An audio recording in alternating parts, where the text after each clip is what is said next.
कहानी शुरू होती है और एक लड़का थॉमस किसी लिफ्ट से ऊपर की तरफ जा रहा होता है। उसके पास बहुत सा सामान रखा होता है और पास में रखे एक बॉक्स पर WCKD लिखा होता है। उसे समझ नहीं आता कि वो कहाँ जा रहा है। लिफ्ट रुकती है और वो ऊपर की तरफ देखता है जहाँ उसे बहुत सारे लड़के दिखाई देते हैं। ऊपर से एक लड़का लिफ्ट में आता है और थॉमस को बाहर निकालता है। थॉमस बाहर निकलते ही घबराकर भागने लगता है और सारे लड़के उस पर हंसना शुरू कर देते हैं। थॉमस भागते भागते गिर जाता है और उठते ही उसकी हालत खराब हो जाती है क्योंकि उसके चारों ओर लंबी दीवारें होती है। वो लड़के थॉमस को पकड़ते हैं और एक गड्ढे में डाल देते हैं। थोड़ी देर बाद एल्बी नाम का एक लड़का थॉमस के पास आता है और उससे उसके बारे में पूछता है। थॉमस बहुत सोचता है पर उसे अपना नाम तक याद नहीं रहता। एल्बी कहता है घबराने की कोई बात नहीं, तुम्हें 1-2 दिन में सब याद आ जाएगा। ये यहाँ सबके साथ होता है। शाम को एल्बी उसे गड्ढे से बाहर निकालता है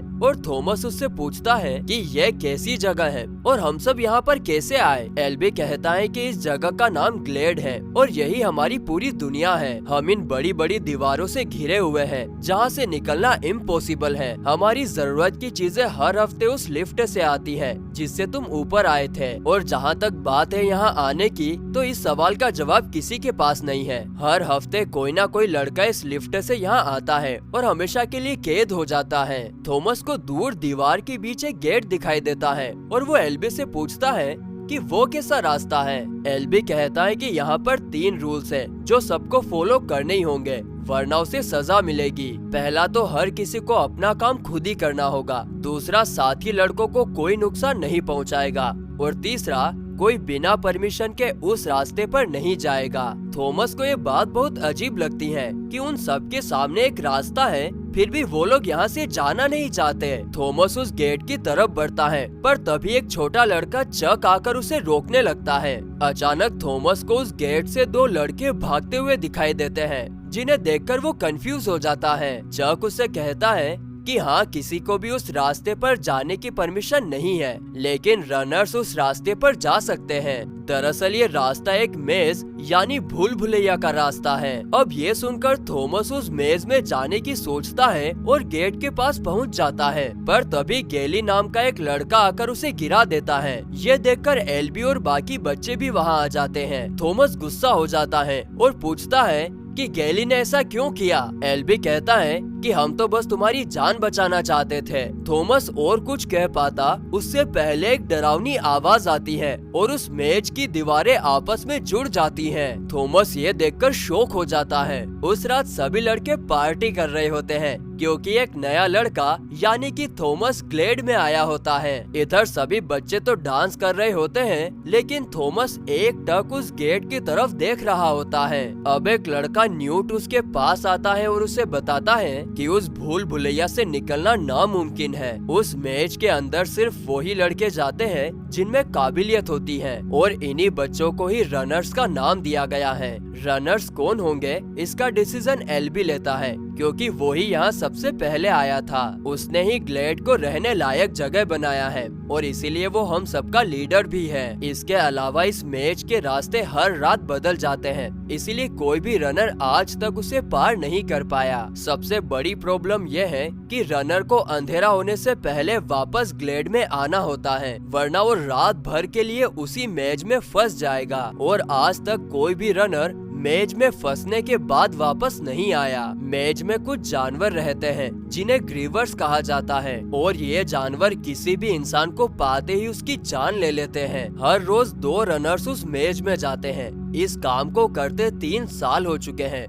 पर आज तक कोई भी बाहर का रास्ता नहीं ढूंढ पाया। थॉमस उठ के रनर्स के पास जाता है और उनमें से एक रनर गैली उसे फाइट करने को कहता है। फाइट के दौरान गैली थॉमस को पटक देता है। थॉमस के सिर पे चोट लग जाती है और फिर होश में आने के बाद वो चिल्लाने लगता है कि मेरा नाम थॉमस है। उसकी याददाश्त लौट आई ये जानकर सभी बच्चे भी खुश होते हैं। अगले दिन सुबह थॉमस उन लड़कों के साथ काम करने लगता है और न्यूट से पूछता है कि क्या किसी ने उन ऊंची दीवारों पर चढ़कर भागने की कोशिश की है। न्यूट कहता है कि हाँ, हमने दीवारों पर चढ़ने की कोशिश की पर कोई भी उन्हें पार नहीं कर सकता। आगे थॉमस पूछता है कि क्या उस लिफ्ट से भी बाहर नहीं निकला जा सकता, जिस पर न्यूट उसे जवाब देता है कि हम उस लिफ्ट पर चाहे कितनी ही बार बैठ जाएं, वो लिफ्ट नीचे जाती ही नहीं है। यहाँ से निकलने का सिर्फ एक ही तरीका है और वो है उस भूल भुलैया को सोल्व करना। उसके बाद वो लोग थॉमस को जंगल से खाद लेने भेजते हैं। थॉमस को जंगल में बहुत सारी हड्डियां नजर आती हैं और वो उन्हें देखने लगता है।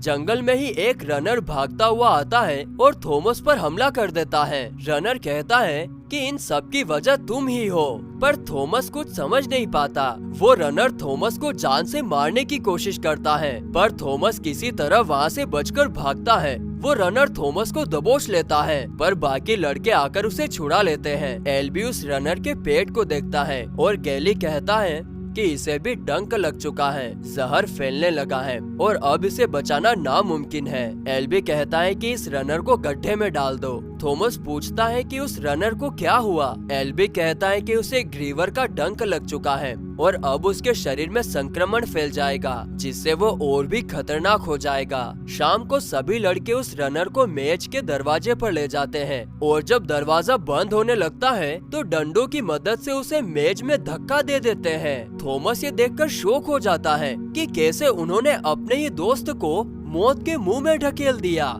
एल्बी जाते जाते कहता है कि यही इस जगह की सच्चाई है। रात को नींद में थॉमस को एक सपना आता है जिसमें वो एक लड़की को देख रहा था। वो दोनों बेड पर लेटे होते हैं और उनके चारों तरफ डॉक्टर्स होते हैं। ऐसा लगता है कि जैसे कोई एक्सपेरिमेंट चल रहा हो। सुबह जब थॉमस की आंख खुलती है तो वो देखता है कि एल्बी और मीनो उस भूल भुलैया में जा रहे होते हैं। उस दिन जोरदार बारिश होती है और बारिश रुकते रुकते शाम हो जाती है। मेज का गेट बंद होने का टाइम हो चुका होता है, पर एल्बी और मीनो का कोई पता नहीं चलता। सभी बच्चे गेट पर खड़े होते हैं और मेज का गेट बंद होने लगता है। सभी को लगता है कि यही एल्बी और मीनो का आखिरी दिन था, पर तभी उन्हें दिखता है कि मीनो एल्बी को अपने कंधे पर लिए आ रहा होता है। थॉमस को पता चल जाता है कि मीनो अकेले एल्बी को बाहर नहीं ला पाएगा और इसीलिए सबके मना करने के बावजूद थॉमस मेज में घुस जाता है और मेज का दरवाजा बंद हो जाता है। मीनो कहता है, शाबाश, तुमने खुदकुशी कर ली। थॉमस को कुछ समझ नहीं आता और वो पूछता है कि एल्बी को क्या हुआ है। मीनो बताता है कि उसे ग्रीवर का डंक लग चुका है। रात होते ही मेज के रास्ते बदलने लगते हैं और वो दोनों एल्बी को अपने साथ लेकर भागते हैं। पर कुछ समय बाद मीनो कहता है कि उन्हें एल्बी को यहीं छोड़ना होगा, वरना वो दोनों भी मारे जाएंगे। वो दोनों एल्बी को एक लता से बढ़कर हवा में लटकाने लगते हैं, पर तभी वहाँ एक ग्रीवर आ जाता है। उसकी आवाज सुनते ही मीनो थॉमस को अकेला छोड़कर भाग जाता है। थॉमस लताओं के पीछे छिप जाता है, पर ग्रीवर को थॉमस के वही होने की भनक लग जाती है। अब ग्रीवर थॉमस को मारने के लिए उसका पीछा करने लगता है, लेकिन रास्ते बदलने की वजह से थॉमस को भागने का टाइम मिल जाता है। भागते भागते थॉमस को मीनो मिल जाता है और अब वो दोनों भागने लगते हैं। थॉमस एक दीवार को जुड़ता हुआ देखकर ग्रीवर को अपनी तरफ बुलाता है और ग्रीवर गुस्से से उसके पीछे आता है। थॉमस दो दीवारों के बीच भागता है और इससे पहले कि वो दीवारें जुड़ जाए वो बाहर निकल जाता है और ग्रीवर उसमें फंस जाता है और उसका कचूमर बन जाता है। सुबह सारे लड़के उनका इंतजार करते हैं, पर उन्हें कोई भी नजर नहीं आता। अब सब वापस लौटने लगते हैं, मगर चक उस मेज के दरवाजे पर खड़ा रहता है। उसे थॉमस और मीनो एल्बी को अपने कंधे पर लिए दिखाई देते हैं और वो चिल्लाने लगता है। वो तीनों बाहर आते हैं और बताते हैं कि एल्बी को उस ग्रीवर ने डस लिया है, पर उस ग्रीवर को हमने मार डाला है। गैली थॉमस से नाराज हो जाता है और उसे सजा देने को कहता है, पर तब रनर मीनो कहता है कि हमें थॉमस की जरूरत है, क्योंकि जब मैं वहाँ से दुम दबाकर भागने लगा था तब थॉमस ने एल्बी की जान बचाई और ग्रीवर को मारने वाला भी थॉमस ही है। मीनो सबसे कहता है कि हमें थॉमस को रनर बना देना चाहिए। अब गैली अपनी बात कह ही रहा होता है कि तभी उन्हें लिफ्ट की आवाज सुनाई देती है। वो सभी लिफ्ट की तरफ भागकर जाते हैं और देखते हैं कि पहली बार कोई लड़की इस लिफ्ट में आई है। उस लड़की के हाथ में एक लेटर होता है जिसमें लिखा होता है, इस लड़की के बाद और कोई नहीं आएगा। उस लड़की के मुंह से थॉमस का नाम निकलता है और सभी थॉमस की तरफ देखने लगते हैं, पर थॉमस को कुछ समझ समझ नहीं आता। ये लड़की वही होती है जो थॉमस के सपनों में आया करती थी। थॉमस को कुछ सूझता है और वो मेज की तरफ जाता है, पर मीनो उसे रोक लेता है और पूछता है कि वो क्या करने जा रहा है। थॉमस कहता है कि आज तक किसी ने ग्रीवर को देखा नहीं, पर हमने एक ग्रीवर को मारा है। हमें जरूर उसकी छानबीन करनी चाहिए, शायद उसी के पास से हमें कुछ सुराग मिल जाए। जिसके जवाब में मीनो कहता है कि एल्बी की ऐसी हालत देखने के बाद कोई भी रनर उस मेज में जाने को तैयार नहीं। थॉमस कहता है कि जरूरत पड़ी तो मैं अकेला जाऊंगा, क्योंकि यही हमारी आखिरी उम्मीद है। फिर मीनो कहता है ठीक है, मैं आधे घंटे में कुछ रनर्स को तैयार करता हूँ। आधे घंटे बाद मीनो अपने साथ 3 रनर्स को लाता है और फिर वो पांचों ग्रीवर की डेड बॉडी के पास जाते हैं। ग्रीवर के शरीर में से उन्हें एक लाइट नजर आती है। वो लोग ग्रीवर को बाहर खींचने की कोशिश करते हैं और उसी कोशिश में ग्रीवर का एक हिस्सा टूट जाता है और उसमें से उन्हें एक डिवाइस मिलता है, जिसे लेकर वो सब वापस बाहर आ जाते हैं। इस डिवाइस पर भी लिखा होता है WCKD।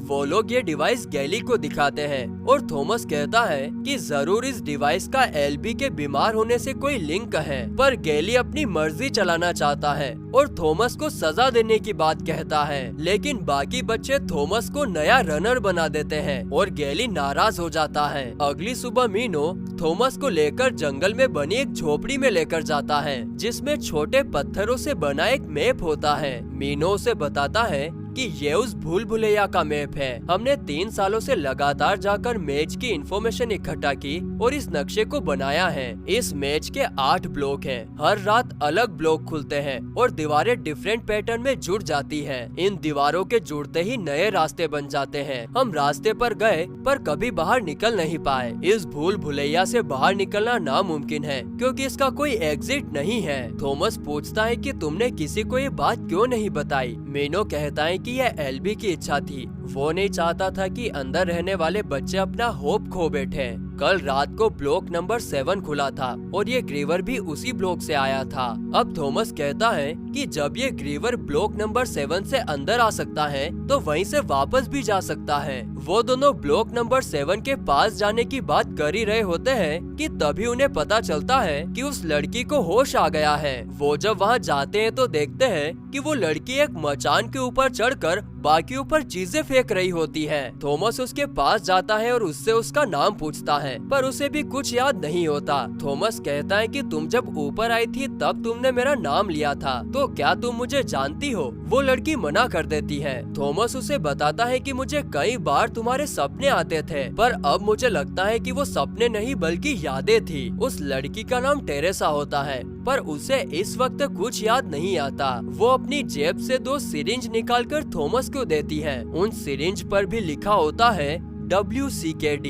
थॉमस समझ जाता है कि जिन लोगों ने ग्लेड को बनाया है उन्हीं ने ग्रीवर को भी बनाया है और ये सिरिंज भी उन्होंने ही भेजी है। इसका कुछ न कुछ यूज तो जरूर होगा। रात को थॉमस एक सिरिंज लेकर एल्बी के पास जाता है और उसकी खस्ता हालत देखकर एक सिरिंज उसे लगाने की सोचता है, पर तभी एल्बी उस पर हमला कर देता है और कहता है कि तुम अभी यहाँ से चले जाओ। लेकिन तभी टेरेसा थॉमस के हाथ से वो सिरिंज लेकर एल्बी के बॉडी में इंजेक्ट कर देती है और एल्बी धीरे धीरे शांत हो जाता है। अब एल्बी की तबीयत सुधरने लगती है। अगले दिन थॉमस और मीनो मेज में ब्लॉक 7 की तरफ जाते हैं। हालांकि आज ब्लॉक 7 के रास्ते बंद होने चाहिए थे, पर वो खुले होते हैं। उन्हें रास्ते में अपने मर चुके साथियों की कुछ चीजें दिखाई देती हैं। अब ब्लॉक के अंदर पहुंचते ही उस डिवाइस से आवाज निकलने लगती है, मानो कोई सिग्नल दे रहा हो।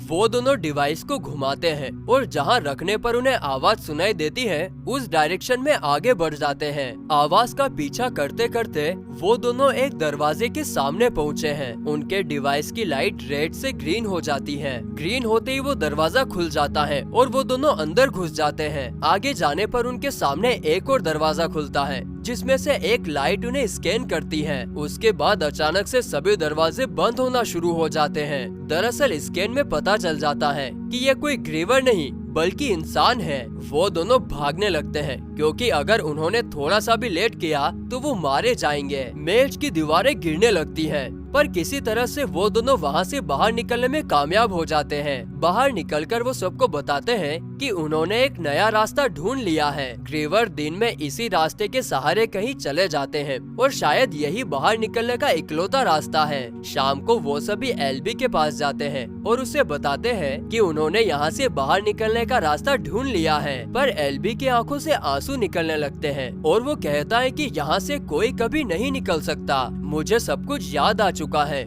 जिन लोगों ने हमें यहाँ भेजा है, थॉमस भी उनमें से एक है। असल में ग्रीवर जिसे भी डंक मार देता है उसे सब कुछ याद आ जाता है और इसीलिए उस रनर ने भी इन सब का जिम्मेदार थॉमस को ठहराया था। अब इससे पहले कि एल्बी कुछ और कहे, एक लड़का हाफता हुआ आता है और उन्हें बताता है कि रात होने के बावजूद भी मेज का दरवाजा बंद नहीं हुआ है, यानी कि अब ग्रीवर ग्लेड में आ सकते हैं और शायद यही सबकी आखिरी रात होगी। वो सभी हाथों में मशाल लिए बाहर जाते हैं और अचानक एक ग्रीवर उन पर हमला कर देता है। ग्रीवर बहुत सारे लड़कों को मार देता है। वो ग्रीवर एल्बी को अपने साथ ले जाता है, पर थॉमस उसका एक डंक तोड़ने में कामयाब हो जाता है। थॉमस उस डंक से अपने शरीर पर वार करता है और गहरी नींद में चला जाता है। उसे एक सपना आता है और अपने बारे में सब कुछ याद आ जाता है। सुबह जब वो अपनी आंखें खोलता है तो वो और टेरेसा गड्ढे में होते हैं। थॉमस मीनो को बताता है कि ये कोई जेल नहीं बल्कि एक टेस्ट है। हम सभी लोग इस टेस्ट का हिस्सा तब से हैं जब हम बहुत छोटे बच्चे थे। कुछ लोग हम पर साइंटिफिक एक्सपेरिमेंट्स करते थे और धीरे धीरे सबको यहाँ भेज देते थे। मैं और टेरेसा भी उन्हीं लोगों के साथ काम करते थे।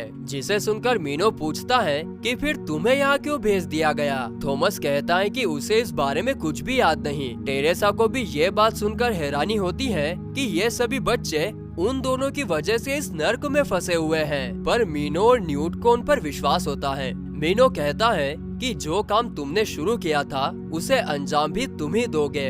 हमें इस जगह से निकलना ही होगा, क्योंकि अगर एल्बी होता तो वो भी यही चाहता। एल्बी के जाने के बाद वहाँ का नया लीडर गैली बनता है और वो थॉमस और टेरेसा को मार देना चाहता है, पर बाकी बच्चे उसे रोक लेते हैं। थॉमस कहता है कि यही बाहर निकलने का हमारा आखिरी मौका है। अगर तुम भी आना चाहो तो आ सकते हो, क्योंकि हम सब यहाँ से जा रहे हैं। पर गैली और उसके कुछ साथी थॉमस की बात नहीं मानते। अब बाकी लड़कों को लेकर थॉमस और मीनो मेज में चले जाते हैं। रास्ते में ग्रीवर्स उन पर हमला कर देते हैं, पर वो सभी बच्चे उनको हराते हुए ब्लॉक 7 की तरफ जाते हैं। वहाँ पहुँचने पर उनसे एक पासवर्ड पूछा जाता है, पर उसके बारे में किसी को भी कुछ पता नहीं होता। यहाँ थॉमस को लगता है कि सभी दरवाजे एक सीक्वेंस में खुलते हैं और यही इसका पासवर्ड हो सकता है। थॉमस मीनो से सीक्वेंस पूछता है और टेरेसा वही सीक्वेंस पासवर्ड में डालती है। पासवर्ड डालते ही दीवारें बंद होने लगती हैं और सारे ग्रीवर्स मारे जाते हैं। अब वो सभी एक अंधेरे कमरे में पहुंच जाते हैं और सब लोग बहुत ज्यादा डर रहे थे। अचानक एक दरवाजा खुलता है और ये सभी उस दरवाजे से बाहर आते हैं। बाहर आने पर उन्हें पता चलता है कि वो सब एक टनल में है। अब एक एक करके टनल की सारी लाइट्स चालू हो जाती हैं और वो सभी आगे बढ़ते हैं। आगे चलकर उन्हें एक दरवाजा दिखाई देता है जिस पर एग्जिट लिखा होता है। उसे देखकर सभी की जान में जान आती है और उन्हें लगता है कि वो सब आजाद हो गए। उस दरवाजे की दूसरी तरफ एक लैब होती है और वहाँ पर बहुत सारी लाशें पड़ी होती हैं। उस लैब में बड़ी बड़ी मशीन्स और कंप्यूटर होते हैं। एक बड़ी सी स्क्रीन पर एक फिंगरप्रिंट सेंसर होता है। थॉमस जब अपना फिंगर वहाँ लगाता है तब स्क्रीन लेडी एवा आती है। एवा उस वीडियो में कहती है कि अगर तुम ये वीडियो देख रहे हो मतलब तुमने अपना पहला टेस्ट यानी मेज टेस्ट पास कर लिया है। हमने जो भी तुम्हारे साथ किया उसके लिए तुम्हारे दिल में हमारे लिए बहुत गुस्सा होगा, पर इन सब के पीछे एक वजह है। तुम लोगों को याद नहीं होगा, पर सन की गर्मी ने हमारी दुनिया को जला डाला।